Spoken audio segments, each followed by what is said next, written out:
शरीफ के हुजूर पहुंचे जिनका इंतजार हम बाद नमाज इशा से कर रहे हैं। आज के इस प्रोग्राम में हज़रत मधुबनी के सिलसिले पे इस्तेमाल करते हुए मैं इन मिसरों के साथ आवाज देना चाहता हूं कि ये गुलशन हस्ती का वो खामोश शजर है, ये गुलशन हस्ती का वो खामोश शजर है, बच्चे भी जहां शोर मचाने नहीं आते। हजरत अक़दस मुफ्ती शकील अहमद साहब कासमी सानी शेखुल हदीस दारुल उलूम इस्लामिया हजरत के खिताब से हमारा इस्तिफादा। बिस्मिल्लाहिर्रहमानिर्रहीम अल्हम्दुलिल्लाहि रब्बिल आलमीन वस्सलातु वस्सलामु अला सय्यिदिल मुरसलीन व अला आलिहि व अस्हाबिहि अजमईन अम्मा बाद। अऊज़ु बिल्लाहि मिनश शैतानिर रजीम बिस्मिल्लाहिर्रहमानिर्रहीम या अय्युहल्लज़ीना आमनु उद्खुलू फिस्सिल्मि काफ़्फ़ा सदक़ल्लाहुल अज़ीम। वक़ाल नबी सल्लल्लाहु अलैहि वसल्लम कुन आलिमन औ मुतअल्लिमन औ मुस्तमिअन औ मुहिब्बन वला तकुन खामिसन फतहलिका औ कमा क़ाल अलैहि सलातु वस्सलाम। हाज़रीन मोहतरम, इस जलसे का सबसे अच्छा मुकर्रिर मैं हूँ। इस जलसे का सबसे अच्छा और कामयाब मुकर्रिर मैं हूँ। अरे अपने मियाँ मिठू बन रहे हैं, सही बोल रहा हूं। इस जलसे का सबसे अच्छा और कामयाब मुकर्रिर मैं हूं। कैसे? हजरत मौलाना अली मियां नज़वी रहमतुल्लाह अलैह ने फरमाया था कि सबसे कामयाब खतीब वो है जिससे पहले जितने मुकर्रिर गुजरे पिछले मुकर्रिरीन ने उनके लिए कहने के लिए कुछ छोड़ा ही ना हो। सबसे अच्छा मुकर्रिर वो है कि पिछले मुकर्रिरीन ने उसके लिए कुछ छोड़ा ही ना हो। इसलिए मैं सबसे अच्छा मुकर्रिर कि हमसे पहले मुकर्रिरीन ने सब कुछ कह दिया, मेरे लिए कुछ छोड़ा ही नहीं। अब मैं नया आइटम कहां से लाऊंगा? यह है मतलब सबसे अच्छा मुकर्रिर होने का। मेरे भाइयों, आपके चेहरे की ताजगी और वो भी 2 बजे रात के बाद, बड़े ताज्जुब की बात है। आज मैं उस धरती पर हूं कि जब मैं दारुल उलूम अल इस्लामिया इमारत शरिया में कभी बाल्टी पे लिखा देखता हूं ज़मानिया, कभी तिपाई पे लिखा हुआ देखता हूं ज़मानिया, कभी बाल्टी पे कभी तिपाई पे, कभी किताब पे और बाज तो दीवारों पर भी ज़मानिया। इस ज़मानिया का लफ्ज मैं बहुत सुनता था। मैं समझ रहा था कि ज़मानिया गाजीपुर जिला में ज़मानिया स्टेशन है, दिलदार नगर और मुगल सराय के बीच में ज़मानिया वो है। लेकिन ये नया ज़मानिया, इसकी खुसूसियत ये है कि इस मिट्टी से, इसी मिट्टी का लाल मेरे दोस्त तो मैं बेतकल्लुफी में बोल रहा हूँ, हम बड़े हैं हमारे हजरत मुफ्ती एहतकाम साहब दामत बरकातुहुम, इनकी खुसूसियत यह है कि छोटों को भी अपने लेवल में ले आते हैं। मैं इनका छोटा हूं लेकिन इनका बड़कपन है कि ये अपने लेवल का हमको समझते हैं, इसलिए हम लोग मुलगुआ दोस्त हो गए हैं। कभी भी फुलवारी शरीफ में मुलाकात हो गुजरते हुए तो ऐसा हो ही नहीं सकता कि मैं कुछ इनसे चुटकी ना लूं और ये कुछ मुझसे चुटकी ना लें। अल्लाह से दुआ फरमाइए कि ये मोहब्बत जो अल्लाह के लिए मोहब्बत है, ये मोहब्बत क़यामत के दिन भी बाकी रहे। हजरत मोहतरम, आप लोग काबिल मुबारकबाद हैं कि हुफाज़े किराम और उलमाए किराम और तालीम में आगे बढ़ने वालों को इस्तक़बालिया देने के लिए जमा हुए। सच्ची बात यह है कि आप क्या उनको इस्तक़बालिया दीजिएगा? हुफाज़े किराम को आप क्या इस्तक़बालिया दीजिएगा?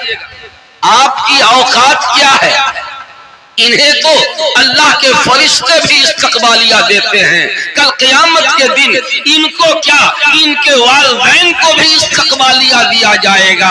इनके सरों पर हीरे का ताज पहना करके रब्बुल आलमीन इनको क्या, इनके वालिदैन को भी इस्तकबालिया दिया जाएगा।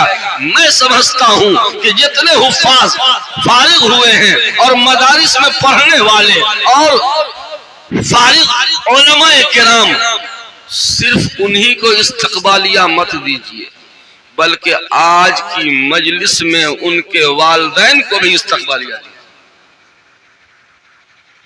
उनके वालिदैन को भी इस्तकबालिया दीजिए कि आप काबिल मुबारकबाद हैं कि आपने अपने बच्चे को दीनी तालीम के लिए मुंतखब किया। मैं इन नौजवानों से बात करना चाहता हूं खुसूसियत से, और जो तलबा हैं उनसे भी। तलबा को सिर्फ हार और माला पहना करके इनके नफ्स को मोटा नहीं करना है, इनको अपनी जिम्मेदारी भी बताना है। क्या आपकी जिम्मेदारी क्या बनती है? जिंदगी का 3 एजेंडा तय करना पड़ेगा मदरसा में पढ़ने वाले बच्चों को। बाज बातें ऐसी हैं जो इन बच्चों को मैं खुले इजलास में नहीं कह सकता। अगर सिर्फ तलबा मेरे सामने होते मदारिस तो उनके सामने मैं खुल के बोलता, उनको उनकी जिम्मेदारी याद दिलाता कि तुम्हारी जिम्मेदारी क्या है। मिन जुमला उन जिम्मेदारियों में से जो हमारे बच्चे हैं मदरसा में पढ़ने वाले, ये तो मैं बताऊंगा ही कि आपके जिम्मे इनका क्या इकराम है, लेकिन आपकी जिम्मेदारी बाद में, पहले इनकी अपनी जिम्मेदारी क्या बनती है ये बताना बहुत जरूरी। मस्जिद में फजर की नमाज में कितने लोग रहते हैं? गांव के लोग बताएं तो आदमी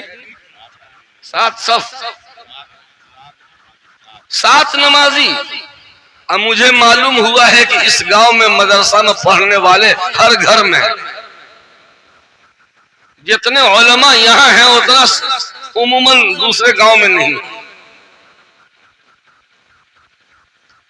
तो फिर 7 नमाजी क्यों रहेगा? क्यों रहेगा? काहे का इस्तकबालिया? लीजिए, ये तो सबको चौपट करने के लिए बैठ गए। नहीं नहीं, खबरदार, ऐसी बात नहीं। एक जगह मैं गया मस्जिद में नमाज पढ़ने, नमाजी 4 थे, 4 नमाजी। इमाम साहब मेरे दोस्त थे।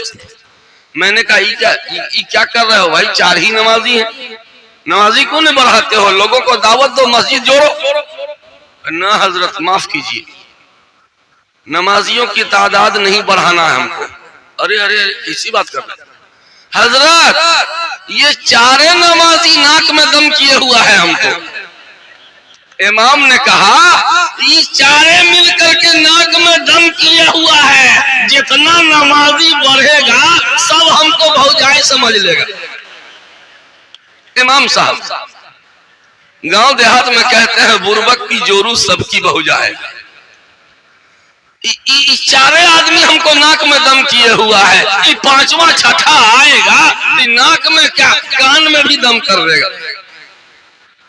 ये है आपकी हैसियत, ये है आवाम की हैसियत, अइम्मा की नजर में, मुअज्जिनीन की नजर में। ये है आपने क्या छवि बना रखी है। कितने बदनाम है आप कि इमाम ये कहने पे मजबूर है कि नमाजी ना बढ़े तो बेहतर, क्योंकि जितना आएगा वो नाक में दम करेगा, परेशान करेगा, टॉर्चर करेगा, जहनी टॉर्चर करेगा। तो मेरे भाइयों, मैं मदारिस के तलबा से मैं एक अपील करूंगा कि जितने दिन घर में रहते हैं सिर्फ जलसा करने से नहीं होगा। दीनी बेदारी कितनी आई, गांव के इस उम्र के नौजवानों से दोस्ती करो, इनको खुद से जोड़ो और एक तहरीक चलाओ कि फजर की नमाज में सब एक दूसरे को कॉल करो, जगाओ। साहब को जगाओ एक तरफ से, फोन कर करके, जैसे शहरी के लिए बेदार करते हैं ना, मुझे भी हमारे बाद रिश्तेदार शहरी में रोजाना जगाते थे। क्यों जगाते थे? अब वो रिश्तेदार हमको फजर में क्यों नहीं जगाते? शहरी खाना जरूरी है या फजर की नमाज पढ़ना जरूरी है? दोनों में से ज्यादा जरूरी कौन है ये बताइए। आप अपने बेटा को बंबई में जगा देते हैं, बेटा दिल्ली में रहता है तो यहां से फोन करके जगाते हैं कि बेटा जल्दी उठ जाओ, 10 मिनट बाकी है, 5 मिनट बाकी है, शहरी का टाइम खत्म हो रहा है, जल्दी उठ जाओ। बेटी अगर सो रही है तो उठा उठा के, हिला हिला के, माँ जो है ना पानी मुंह पे डाल करके जगाती है। अरे 2 घोट पानी पी लेना, 2 घोट पानी पी लेना, टाइम बोलते कि नहीं? बेटी गुस्सा है कि हाँ हमने खाएंगे शहरी, जो हमने खाएंगे शहरी। वो नींद में बुखलाहट में वो डांटती है कि हम न करेंगे, तब वो माँ जबरदस्ती गट्टा पकड़ के छोरी उठ न, नहीं छोरी उठो न, होता है कि नहीं? आहा, मुझे ये बताइए, मुफ्ती साहब मौजूद हैं कि शहरी खाना वाजिब है, फर्ज है, या फजर की नमाज पढ़ना फर्ज है? अहम क्या है? अहमियत दिया हमने? नहीं दिया। काहे का इस्तकबाल कर रहे हैं आप? गेम खेल रहे हैं। अभी आप इस्तकबालिया दीजिएगा, यही इन्हीं में से कोई अगर आपकी मस्जिद का इमाम बनेगा तो टंग पकड़ के खींचिएगा। कौन सी का इस्तकबालिया दीजिएगा जी? अभी आप कह रहे हैं माशाल्लाह माशाल्लाह, हुफ्फाज का इस्तकबालिया फला फला, और इन्हीं में से अगर जुमा में तकरीर करेंगे, जहां मौलाना टाइम खत्म हो गया बस कीजिए, 1 मिनट अगर खिसक गया तो जैसे लग रहा है कि ये गाली बक रहा है मिंबर पे बैठ के, बस कीजिए। खुलेआम जलील कर देते हैं एक आलिम दीन को। अरे इनको पता है कि टाइम पूरा हो गया, 1 से 1.5 मिनट में ये खुद अपना बयान खत्म कर देंगे, लेकिन गांव के ऊंची नाक वाले जमींदार साहब, मालदार साहब, जिनके बगैर पंचायती नहीं होती है, वो बस ऐसे करना शुरू करेंगे जैसे कोई डॉन है जो ऐसे यूं किए हुआ। अगर इतने से नहीं समझा इमाम साहब ने तो बीच में लुकमा दे देंगे। ये कोई तरीका है? इतने आप बिजी हो गए, इतने बिजी, इतने वीआईपी हो गए आप, आपकी फ्लाइट छूट रही है, 1 से 1.5 मिनट ज्यादा लेट नहीं होता। कोई अहम मजमून है जो बस पूरी करने ही वाले, लेकिन बीच में फौरन टोक देते हैं। एक जगह फुलवारी शरीफ में हजरत मौलाना खालिद सैफुल्लाह रहमानी को लुकमा दे दिया एक साहब। फुलवारी शरीफ में हजरत मौलाना खालिद सैफुल्लाह रहमानी दामत बरकातुहुम, ये जनरल सेक्रेटरी है मुस्लिम फसला बोर्ड के, दुनिया के सफे अव्वल के उलमा में से जी। उनको एक आदमी टोक दिया कि मौलाना टाइम खत्म हो गया। देख रहे हैं ये उलमा को जलील करना हुआ कि नहीं हुआ? मेरे भाइयों, नौजवान दोस्तों, आप मदारिस के तलबा से मरबूत रहिए और एक तालिबे इल्म तय कर ले कि जितना दिन मैं घर पे रहूंगा, गांव के एक नौजवान का कुरान ठीक कर दूंगा। एक नौजवान को ये लेके चले गए असर के, चल घूमने चल, चल चौक पे चल, जाते हुए रे सुनता जरा तू अपना तहियात सुनाता, याद हो कि ना? ए मौली साहब, बेकार तुम्हारे साथ आ गए हम। उसको चाय पान करा के दोस्ती करो उससे, दोस्ती करने के बाद उसको अत्तहियात, दुरूद, ये जनाजे की नमाज, जनाजे की दुआ, ये सब याद करा दो। 10 दिन के अंदर एक तालिबे इल्म एक काम दिल्ली पंजाब में काम करने वाले को नमाज सिखा देगा, दुआएं सिखा देगा, जनाजे की दुआ वगैरह। वरना यही बाप मरेगा ऐसे खड़ा हुआ है बौका के तरह, दुआ यादें नहीं। दुबई में रहता है, कनाडा में रहता है, पैसा छाप छाप के भेजता है घर, लेकिन वही जब बाप मरा तो चुपचाप खड़ा है। ये सूरत हाल है मेरे भाई। मेरे दोस्तों, मैं इधर से उधर बहक रहा हूं इसलिए कि वक्त तकरीर करने का है नहीं। मैं मदारिस के तलबा को जिम्मेदारी बता रहा हूं कि एक अब तो खैर मदरसा खुल जाएगा, चले जाएंगे आप, लेकिन हमेशा के लिए याद रखिए कि जितने दिन घर पे रहो ऐसा पता चले कि मदारिस में पढ़ने वाले तलबा गांव आए हुए हैं, उसकी वजह से ये तब्दीली देखने में आ रही है कि ये लड़का तो कभी मस्जिद नहीं आता था, कैसे आ गया? मदरसा का कोई तालिब इल्म इसको लाया है मस्जिद। हर एक टारगेट कर ले कि हम अपने जैसे एक नौजवान को मस्जिद से जोड़ेंगे। एक बात बताऊं आपको, मैं तकरीर नहीं कर रहा हूं, एक मुज़ाकरा है, आपस में बातचीत कर रहा हूं। आम तौर पर सबको शिकायत है, क्या? रिज्क में बेबरकती बहुत है, पैसा आता है और किधर जाता है पता नहीं चलता। नहीं, बड़े पुराने लोग कहते हैं कि 100 रुपया लेके जाते थे दरभंगा, आधा बचा के ले आते थे, फिर भी पूरा सामान हो जाता था, और आज 10,000 भी ले जाते हैं तो घट जाता है।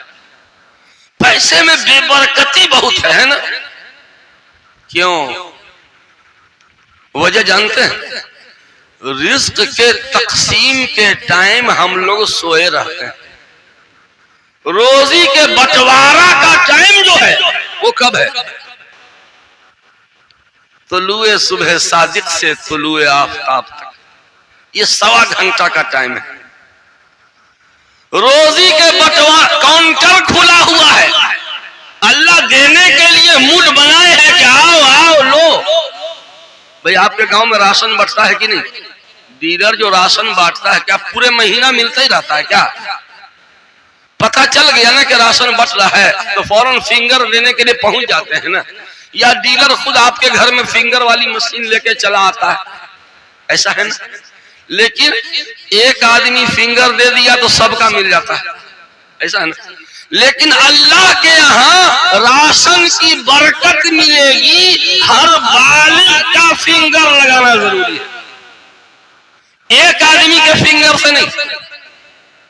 घर का हर बालिग मर्द औरत फिंगर दे तो बरकत मिलेगी।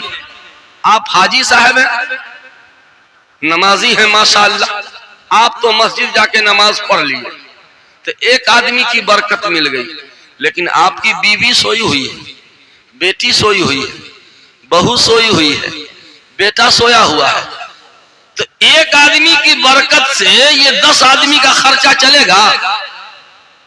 ये है फॉल्ट, यहाँ फॉल्ट। रिस्क में बेबरकती की बुनियादी वजह यह है कि जिस वक्त बरकत का बंटवारा हो रहा था उस वक्त हम लोग सो रहे थे। हजरत फातिमा रजी अल्लाह अन्हा को अल्लाह के रसूल जगा रहे हैं, या बुनैय्यतु कुमी, ओ मेरी प्यारी बेटी, या बुनैय्यतु, ओ मेरी प्यारी बेटी, कुमी वशहदी रिज़्क़ रब्बिकी, मेरी बेटी, मेरी प्यारी बेटी, उठो उठो, वशहदी रिज़्क़ रब्बिकी, अपने रब के तक़सीम रिज़्क़ में शिरकत करो, वला तकूनी मिनल गाफिलीन, और गफलत वाली ना बनो, फइन्नल्लाह यक़सिमु अर्ज़ाक़न नास मा बैन तुलूइल फज्र इला तुलूइश शम्स, इसलिए कि अल्लाह ताला सुबह सादिक से तुलूए आफताब तक लोगों का रिस्क बांटता है, रिस्क का बंटवारा हो। आप आजमा के देख लीजिए, आजमाइए, फजर की नमाज में शिरकत कर लीजिए विथ फैमिली, अकेले नहीं। अकेले पढ़िएगा तो एक आदमी की बरकत मिलेगी, और घर का हर फर्द पढ़ेगा तो सबकी बरकत मिलेगी। मेरा आजमूदा नुस्खा है, मेरा आजमूदा नुस्खा है, और ये मेरा नुस्खा नहीं है, ये तो रसूलुल्लाह का ये पैगाम है। आज अगर एग्रीमेंट कर ले गांव का हर फर्द कि फजर की नमाज में सब घर के लोग उठेंगे, घर के हर फर्द को जगाएंगे, छोटा बच्चा है उसको छोड़ दीजिए, मेरा छोटा बच्चा एक 8 साल का, उसको छोड़ देता, बाकी अहलिया को जगा दिया, बेटियों को जगा दिया, अपने जगह। और फिर कहा कि बच्चों को नींद बहुत आती है, नमाज पढ़ लो, ज्यादा नहीं, सिर्फ सूरह यासीन पढ़ के सो जाओ, चलो बस थोड़ी सी तिलावत करके सो जाओ। हम आगे तुमको नहीं जगाएंगे, जितना सोना है सो, लेकिन नमाज पढ़ लो फिर सो जाओ। अल्लाह का फजल, आप आजमा के देखिए, प्रैक्टिकल बात है ये, थ्योरी नहीं, प्रैक्टिकल। रिस्क में इतनी बरकत बेवहमो गुमान रोजी आती है, क्योंकि रोजी के बंटवारे के टाइम में हमने फिंगर लगा दिया। बोलो नौजवानों, फजर की नमाज पढ़ोगे आज? ऐसे गेम नहीं खेलिए, फजर की नमाज पढ़िएगा। कब से? अब सिर्फ फजर पढ़ेंगे, बाकी नहीं पढ़ेंगे। फजर जो पढ़ लेगा, बाकी 4 टाइम की गारंटी है कि वो जरूर पढ़ेगा, एकदम तय है। हम इसलिए 5 टाइम का एग्रीमेंट नहीं कर रहे हैं, हम सिर्फ 1 टाइम का एग्रीमेंट कर रहे हैं, फजर का। आप फजर के लिए आओ, मुझसे हाथ मिला लो, घर के हर फर्द को जगा दो, और जितना दोस्त अहबाब है सब बैठो। ये तलबा जलसा करने वाले, जलसा कमेटी के लोग कहाँ हैं बिल्ला लगाए हुए? ये सब हैं। मुआहदा कीजिए, नहीं तो बिल्ला हटा के बिल्ली टांग देंगे, तो बिल्ला हटा के बिल्ली लटका देंगे। एक बैठक होनी चाहिए, जलसे का हिसाब किताब करने के लिए तो बैठक कीजिएगा आप, हमको पता है कि कितना चंदा हुआ, कितना खर्चा हुआ, लेकिन मुझे बताया जाए कि जलसे के इंतजाम और इंसराम में तुमने कितनी नमाजें ज़बह की हैं, बता।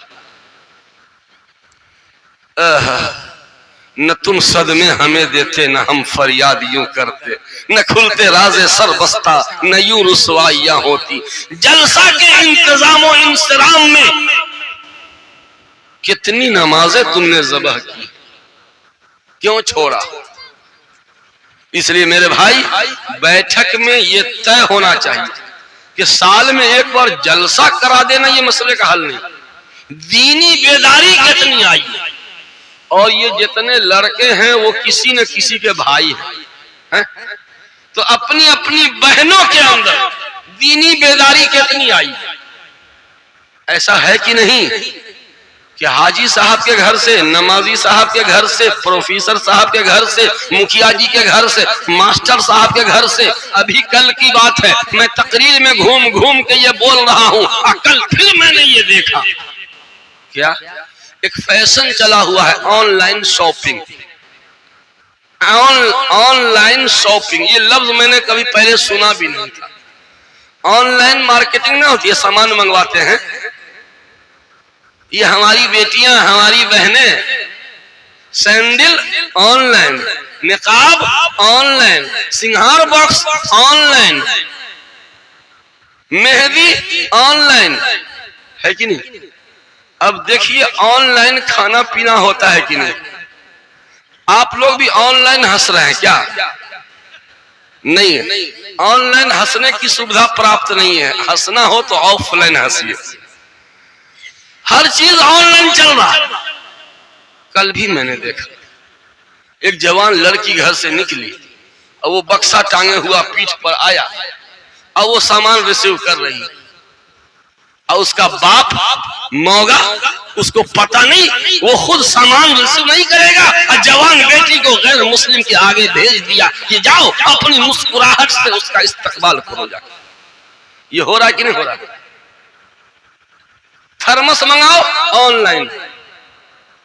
एक साहब ने कहा ये गर्म पानी करने वाला थर्मस होता है जाड़े में, पलक में लगा दिया, गर्म पानी 2 मिनट में हो गया। कहा ये कहां से है? ना, हमारी बच्चिया ऑनलाइन मंगाई है। हाँ, हमारी बच्चिया ऑनलाइन मंगाई है, मोबाइल से ऐसे ऐसे कर प्लीज, ये दिन में लेके चला आया, बहुत खुश।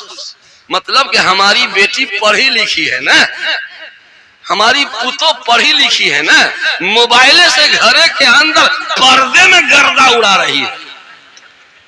हाँ, पर्दे में गर्दा। हाजी साहब का कलेजा चौड़ा हो गया कि हमारी पुतो इतनी पढ़ी लिखी है कि मोबाइल से सामान मंगवा लेती है, एक ऑर्डर पे भागा चला आता है। याद रखना, अगर आपको कोई नौजवान कहे कहो चचा तू अपनी बेटी का मोबाइल नंबर दो ना, तो क्या कर जरा बात करेंगे। रे कमीना कहीं का जुतिया देंगे, तोरे बाप की मजाल नहीं, ऐसे बात करेगा तू हमरे से रे हैं? तोरा नस्ल कैसा हो तब न ऐसे बोलिएगा ना।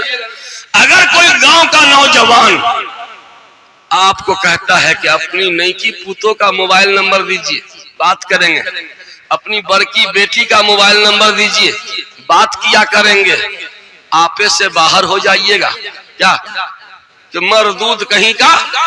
जी मुझे माफ कीजिए, अगर गांव का नौजवान आपकी बेटी का, बीवी का, बहू का मोबाइल नंबर मांगता है, आपे से बाहर हो जाते हैं। लेकिन आपको पता है कि आपकी पुतों ने घर का पर्सनल नंबर, प्राइवेट नंबर हिंदुओं को भी दे रखा है, मुस्लिम गैर मुस्लिम सबको बांट रखा। आपका घर का नंबर पूना, बंबई, कलकत्ता हर जगह पहुंच चुका। कैसे?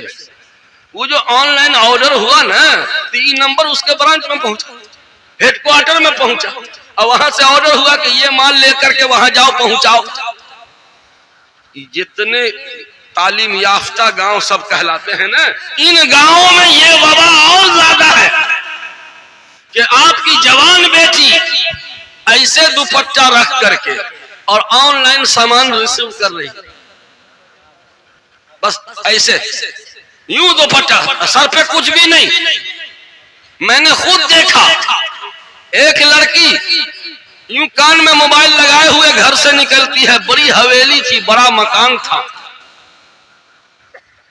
और हाँ कहाँ पे हैं आप, कहाँ पे? उधर से देखा कि एक गर्दन टेढ़ा किए हुआ ऐसे है। हमने कहा आह बेचारे को फालिज मार दिया है। वो बक्सा टांगे हुआ था पीछे, उसकी गर्दन ऐसे टेढ़ी थी।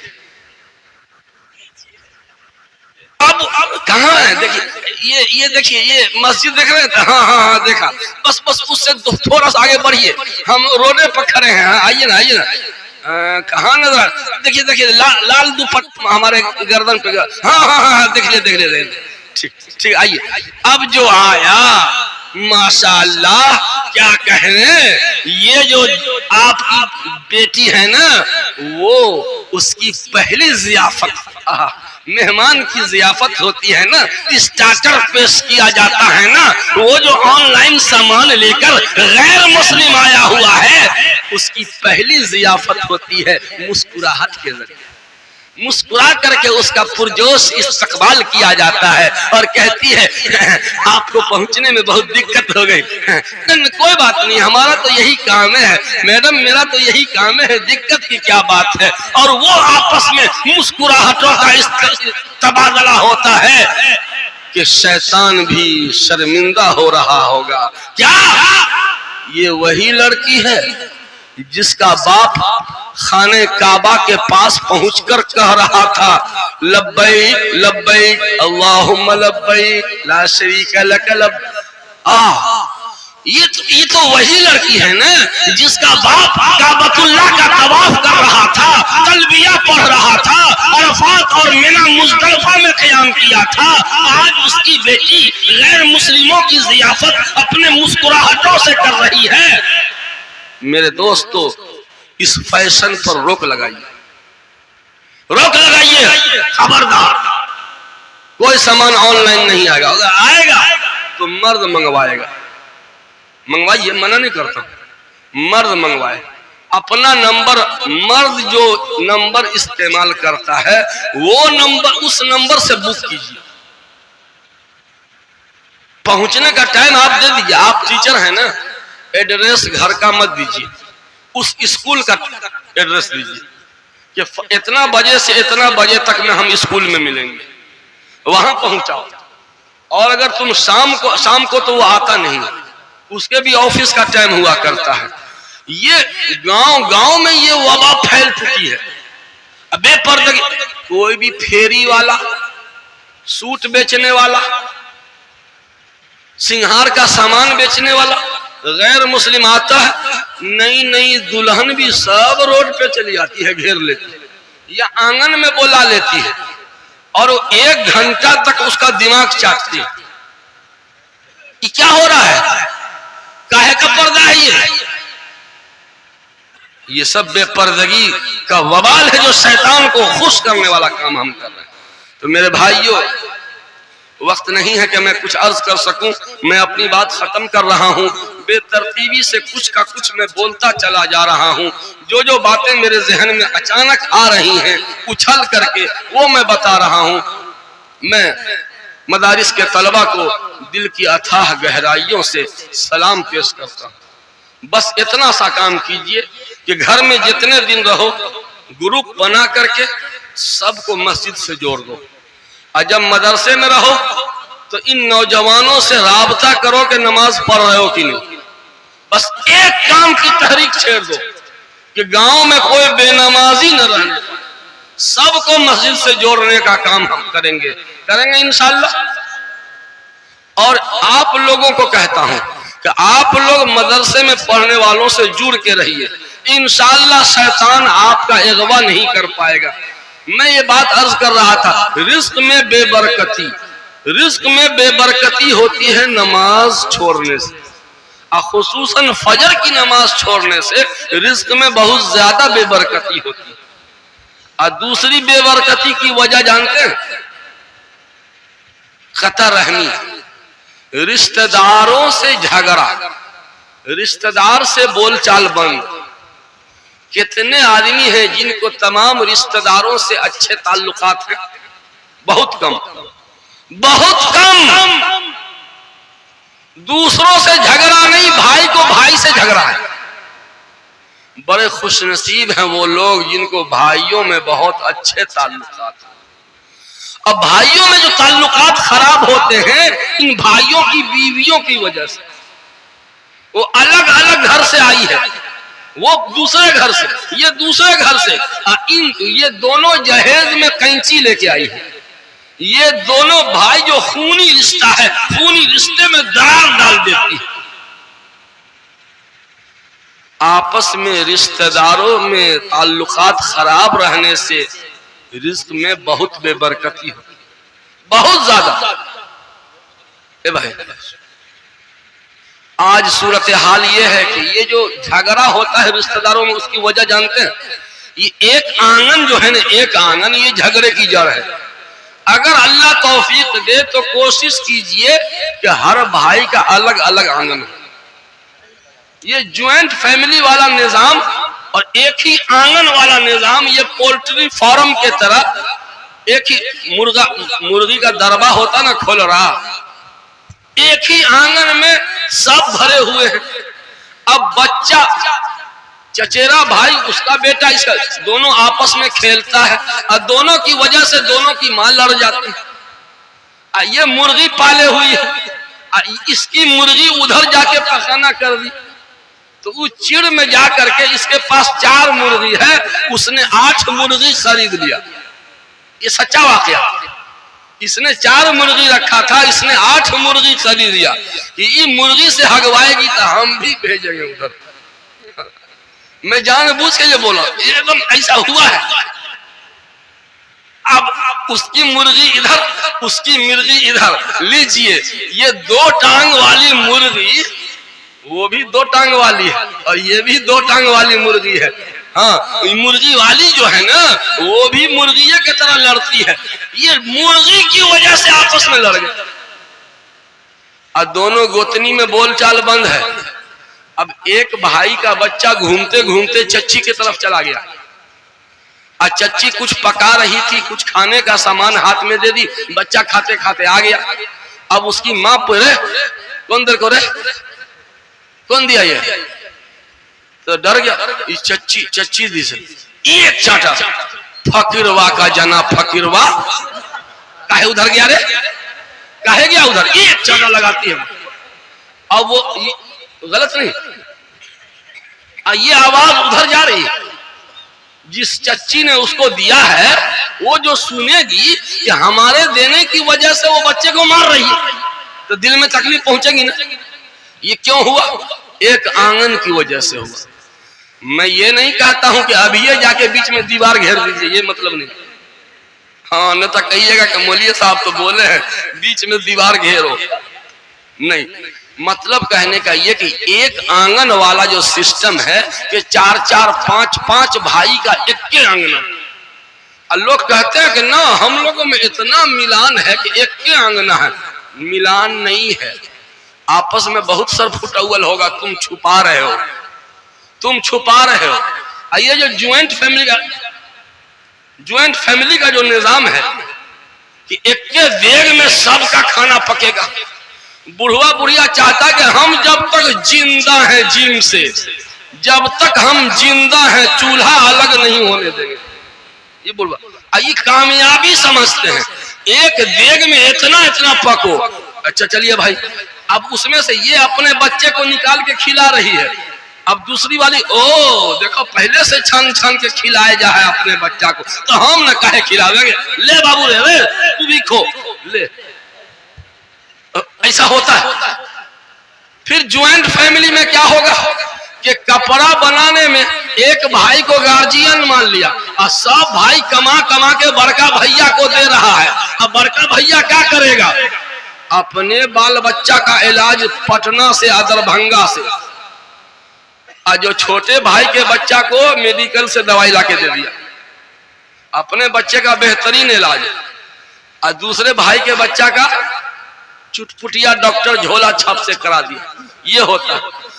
अपने बाल बच्चों का कपड़ा दूसरा और इसका दूसरा, और सब पैसा बचा बचा करके अपनी अपनी बीवी का जेवर भी बना रहा है, उसका भी झगड़ा। और एक दूसरे रहिएगा बुर्बक, देखो कितना जेवर बनाए हैं, अब बेटी जवान हो गई और कुछ नहीं किए, सब अपना अलग अलग जमा भी कर रहा है, और हम उतना दिया तो वो उतना ले भैया, ये दर्द सर। मतलब कहने का ये है कि अगर अल्लाह तौफीक दे तो मोहब्बत के साथ रहिए, आंगन अलग अलग रहे तो झगड़ा बहुत कुछ कम हो जाता है। ये बूढ़ा क्या है, घर बना के वो तो मर गया, लेकिन बाद में जब घर का बंटवारा होगा दो भाई में, तो झगड़े के सुराख तो बंद नहीं किया, सारा झगड़े का बिल खुला छोड़ दिया। अब बंटवारे को घर इस तरह बनाइए कि बाद में भाई भाई में बंटवारा हो तो आराम से हो जाए, बस बीच में यूं कर दिया हो गया बंटवारा। ऐसी कोशिश करना चाहिए कि सब कुछ आराम से तकसीम हो जाना चाहिए, झगड़े के सुराखों को बंद मत कीजिए। अब एक जमीन है, 3 कट्ठा जमीन है, अभी आप घर बना रहे हैं, आप हैं, एक ही कट्ठा में बनाइए, 2 कट्ठा खाली रखिए, काहे कि 3 बेटा है ना, तो एक एक कट्ठा आराम से बंटवारा हो जाएगा। लेकिन आपने क्या किया, 3 कट्ठा में 1.5 कट्ठा में घर बना दिया, और 1.5 कट्ठा बचा हुआ है, झगड़ा होगा। कैसे बंटवारा, बड़का बोलेगा ये पुरनका अब्बा वाला घर हम लेंगे, तो ये तो 1.5 कट्ठा में है, तो उससे क्या मतलब, बाकी 1.5 कट्ठा में तू दोनों ले ले, बाकी 1.5 कट्ठा में तुम दोनों ले लो, कौन कट्ठा, और तू अकेले 1.5 कट्ठा, तो हाँ काहे बड़का है इसलिए जी नहीं। इसलिए कोशिश कीजिए कि 3 कट्ठा है तो 1 कट्ठा में बनाइए, ताकि 2 कट्ठा जो बचेगा मंझिल का और छोटका ले लेगा। झगड़े के रास्ते को आप बंद करके मरिए, लड़ा के मत जाइए, लड़वा के मत जाइए। ये छोटी छोटी मामूली बातें हैं जिसकी वजह से दिलों में दुश्मनी पैदा हो जाती है। इसलिए मेरे भाइयों, रिश्तेदारों से लड़ने से रिज्क में बेबरकती होती है। कोशिश कीजिए, अगर किसी से बोलचाल बंद है, आज अहद कर लीजिए कि सबसे पहला सलाम हम पेश करेंगे, मुसाफा के लिए हम हाथ बढ़ाएंगे, वो मुसाफा करे या न करे हम हाथ बढ़ा देंगे। अल्लाह की जात से उम्मीद है, अगर वो मुसाफा के लिए हाथ नहीं बढ़ाएगा तो हमारा हाथ खाली नहीं जाएगा। अल्लाह अपने फरिश्तों के जरिए हो सकता है कि हमारा मुसाफा करवा दे। इसलिए रिश्तेदारों से मिल के रहिए, मोहब्बत के साथ रहिए। आज भाई भाई में दुश्मनी का आलम यह है कि एक भाई नमाज के लिए नियत बांधे हुआ है, जमात खड़ी है, अगला भाई रिकत छूट रही थी, वजू करके जल्दी जल्दी सफ में मिलने आ रहा था, क्यों ही ऐसे अल्लाह अकबर किया, अरे बाप रे, ये तो वही है जिससे बोलचाल बंद है, यूं हाथ उठाया तो देखा ये तो फलानवा है जिससे बोल चाल बंद है, जल्दी से छोड़ दे। इधर नहीं, अब उस सफ के उधर जाके खड़ा हुआ, यानी जिससे भाई है, जिससे बोल चाल बंद है, उसके बगल में नमाज भी नहीं पढ़ेगा।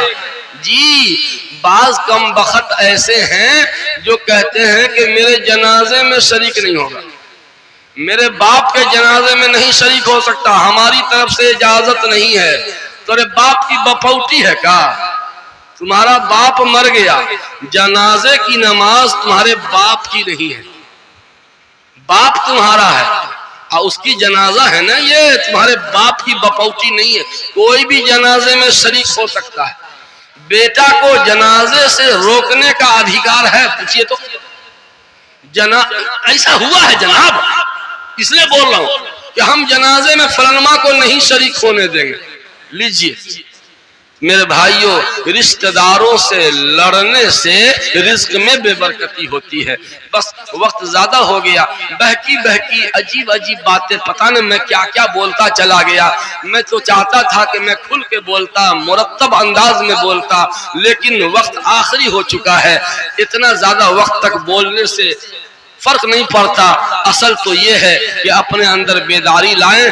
बस एक काम अगर हो जाए, मैं समझता हूं ये दुनिया का सबसे कामयाब जलसा है। वो क्या?